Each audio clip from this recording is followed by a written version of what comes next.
अनिद्रा, अल्पनिद्रा, खंडित निद्रा म्हणजेच झोप न येणे किंवा कमी झोप येणे, यामध्ये आपण आयुर्वेदीय उपचार काय करू शकतो?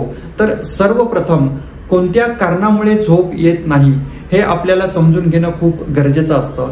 त्यानुसार आपण झोप येण्यासाठी प्रभावीपणे उपचार करू शकता. सर्वप्रथम जुनाट सर्दी, पडसं म्हणजेच क्रॉनिक रायनायटिस या आजारामध्ये झोप येत नसेल तर कपाळावर सुंठ वेखंडाचा लेप लावावा.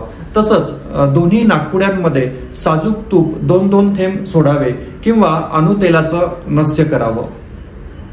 रक्तदाब वाढल्यामुळे तसंच हृदयाच्या आजारामुळे जर झोप व्यवस्थित येत नसेल किंवा झोपमोड होत असेल तर आयुर्वेदात सांगितलेलं गोक्षुराती गुगुळ हे औषध 2-2 गोळ्या दिवसातून 2 वेळा जेवणानंतर घ्याव्यात.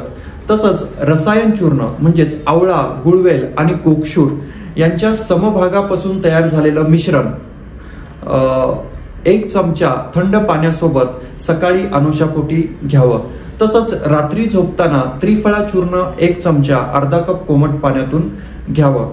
ब्लड प्रेशर किंवा हृदयविकारामुळे जर झोपेवर परिणाम होत असेल तर त्यामध्ये या गोष्टींचा निश्चितपणे खूप छान प्रकारे उपयोग होतो.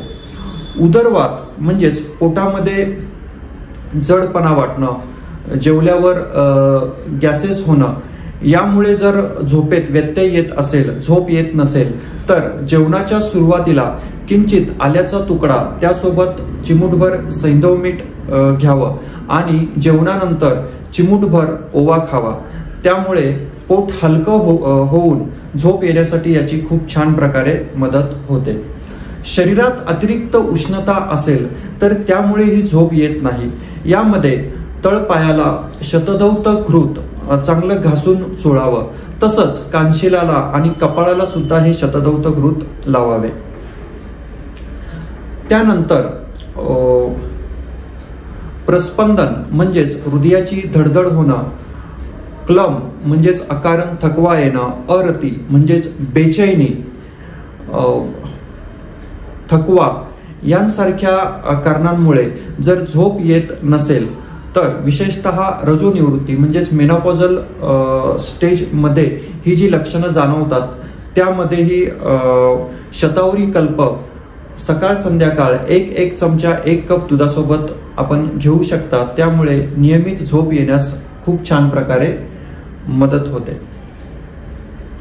वात वृद्धीमुळे आणि अतिश्रमामुळे, विशेषतः थंड पाण्यात काम केल्यामुळे, वात वाढल्यामुळे त्यामुळे ही झोप येत नाही. यामध्ये 1 चमचा तूप आणि 1 चमचा अश्वगंधा चूर्ण हे 1 कप दुधामध्ये आपण मिक्स करून घेतल्यानं नियमितपणे झोप येण्यासाठी खूप छान प्रकारे मदत होते. वयाच्या 40 नंतर मानसिक ताणतणाव या कारणांमुळे जर झोप येत नसेल तर जटामासी फांट घ्यावा. म्हणजेच जटामासी चूर्ण 1 चमचा 1 कप पाण्यामध्ये चांगलं उकळावं, 5 ते 6 तास ते तसंच ठेवावं आणि रात्री झोपताना गाळून मग ते प्यावं. वयाच्या 60 नंतर म्हणजेच वृद्धत्वाच्या वेळी ही लक्षणं मानसिक ताणतणाव यामुळे जर झोप येत नसेल अशी जाणवली तर धमासा फांट घ्यावा. म्हणजेच जटामासी चूर्णाच्या ऐवजी या ठिकाणी धमासा चूर्ण वापरावं.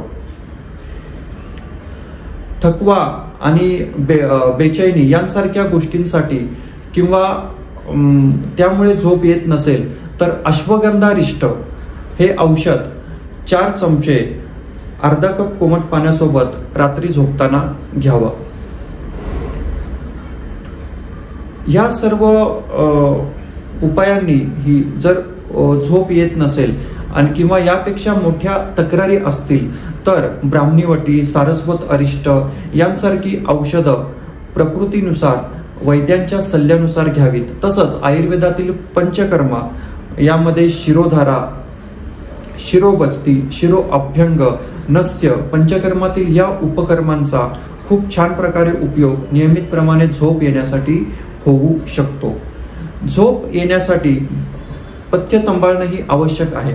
यामध्ये प्रामुख्याने दूध, तूप, लोणी, काळे मनुके, अंजीर, जर्दाळू, काळे खजूर यांसारख्या पदार्थांचा आहारात समावेश करावा. उकडलेल्या पालेभाज्या, सिजनेबल फळे, तसंच रात्रीचं जेवण लवकर करणं, रात्री हलका आहार घेणं आणि जेवल्यानंतर आवर्जून 15 ते 20 मिनिटं चालणं, या गोष्टी केल्याने नियमितप्रमाणे झोप येण्यास मदत होते.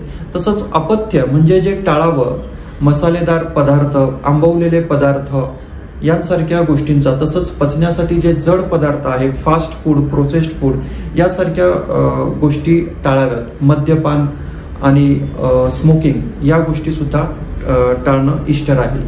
इतर शास्त्राप्रमाणे गुंगी आणणारी औषधे देण्याचा प्रघात आयुर्वेद शास्त्रामध्ये नाही. रोगाचे समूळ कारण नष्ट करून त्यायोगे चिकित्सा दिली जाऊन आणि मग त्याचा झोप येण्यासाठी खूप छान प्रकारे उपयोग होतो.